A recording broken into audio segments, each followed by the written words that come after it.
Assalamu alaikum, la paz sea con todos ustedes. En nombre de Allah, el más clemente, el más misericordioso, en primer lugar quiero agradecerles a todos ustedes por su participación en el evento de hoy, que demuestra su compromiso, y yo diría no solamente contra la islamofobia, sino que para mí islamofobia no es el origen del problema, sino que es un síntoma, una expresión. El origen es el odio, la violencia, la frustración. Y algunas veces ese odio termina en forma de islamofobia, en otros momentos en forma de antisemitismo, en otros momentos en forma de cristianofobia o cualquier faceta de racismo y xenofobia. En ese sentido, gracias no solamente por su compromiso contra la islamofobia, sino que también su predisposición para el diálogo interreligioso. A su vez, es importante tener en cuenta que hoy en realidad se conmemora el atentado que ocurrió el 15 de marzo de 2019 en Nueva Zelanda, cuando en aquel atentado donde murieron más de 50 personas en una mezquita. Entonces, considero que estos tipos de eventos son muy importantes para visibilizar y concientizar la discriminación que sufren las diferentes minorías religiosas. Por supuesto, ese atentado es un extremo, la forma más atroz, la forma más espantosa. Pero tenemos antes de eso muchas otras matices y formas, donde muchas veces yo diría la cuna son las redes sociales o la comunicación en las redes sociales. Simplemente un comentario, sí, como una forma de islamofobia, que creo que todos nosotros como musulmanes lo hemos experimentado en la propia carne, son muchas veces pensados como simplemente un chiste, una broma, ¿sí?, en relación con la violencia, el terrorismo. Y después salen luego esos comentarios islamófobos en la sociedad, ¿sí?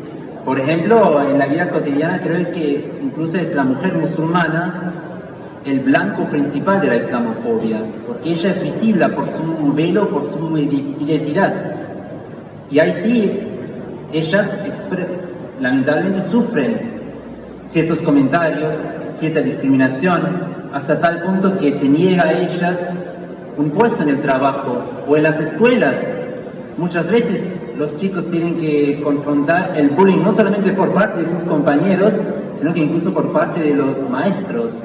Tuvimos hace poco el caso en Neuquén, donde la maestra escribió un comentario sobre un chico musulmán en relación con el terrorismo. Y a su vez, pero quiero también aclarar acá, y es mi percepción personal, que nací en Alemania, viví también en Inglaterra, y hace ya 6 años acá en Argentina, que no siento una islamofobia institucional acá. Todo lo contrario. Creo que siento que tenemos realmente, y en ese sentido me considero bendecido, honro y celebro tener la oportunidad de vivir en la Argentina, donde tenemos todo el apoyo de las instituciones estatales, gubernamentales, para fomentar el diálogo interreligioso. Pero creo que es importante, y en ese sentido sí, siento que hay mucha ignorancia sobre el Islam. En relación con ciertas connotaciones negativas, en relación con ciertos prejuicios, y por eso creo que no me da el tiempo ahora para abordar estos prejuicios. Lo que sí quiero abordar es una reflexión que quiero compartir con los hermanos musulmanes y tal vez con todos aquellos que sufren discriminación religiosa. Nosotros como musulmanes creemos que el Corán es una guía completa. Y el profeta Mohammed, la paz sea con él, era un mensajero universal y un modelo perfecto para toda la humanidad. Y el mismo profeta era la primera víctima de la islamofobia. Entonces tenemos el mejor modelo en su persona, cómo deberíamos actuar y reaccionar. Cuando el profeta empezó a difundir el mensaje del Islam, la primera reacción en la sociedad meca era que la gente empezó a discriminarlo. En primer lugar era una discriminación verbal, ¿sí? Pero ya poco tiempo después esa discriminación verbal pasó a su segunda frase, que luego con una discriminación física. Por eso se menciona, y creo que por eso es importante tener el ejemplo de todos los profetas, y no solamente leerlo en los textos sagrados como una anécdota, sino que aplicarlo en la propia vida. Se menciona que cada vez que el profeta salía de su casa, una de sus vecinas tiraba basura sobre él o en la vereda para molestarle. Y un día el profeta salió y se dio cuenta que ese día ella no tiró nada. Entonces se preocupó por ella y pensaba seguramente le habrá pasado algo. Entonces fue a visitarla y le preguntó por qué hoy no tiraste nada en la vereda. Y ella dijo que estaba enferma. Y ahí empezó ella a llorar y pidió disculpas e incluso terminó abrazando el Islam. Dijo que me deje desviar por la falsa propaganda contra su persona. Por eso es tan importante los gestos, las acciones, el diálogo personal.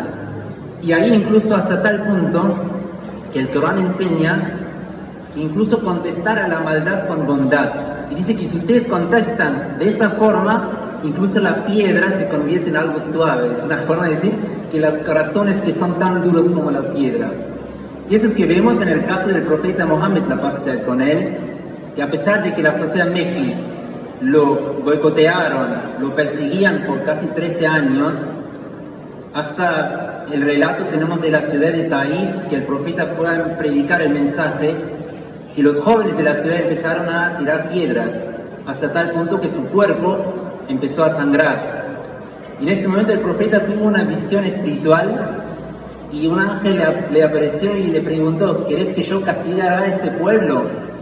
El profeta dijo: no, yo fui enviado para dar un mensaje de misericordia a la humanidad.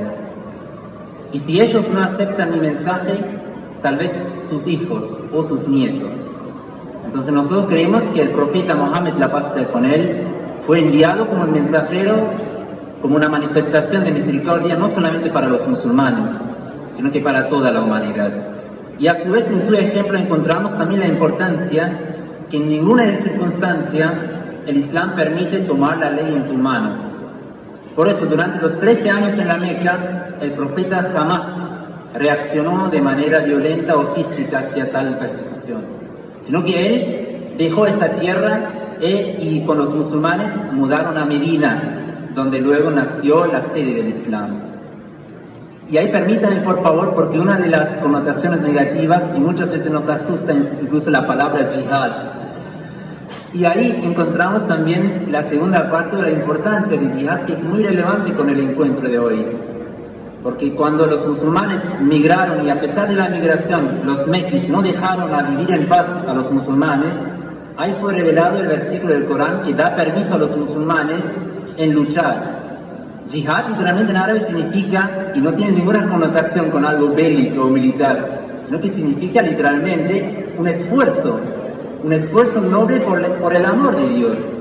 Y en ciertas condiciones el Islam enseña para defender tu propia vida, y una segunda condición que es muy importante, que hay que ver con la libertad religiosa, donde el Islam permite la guerra.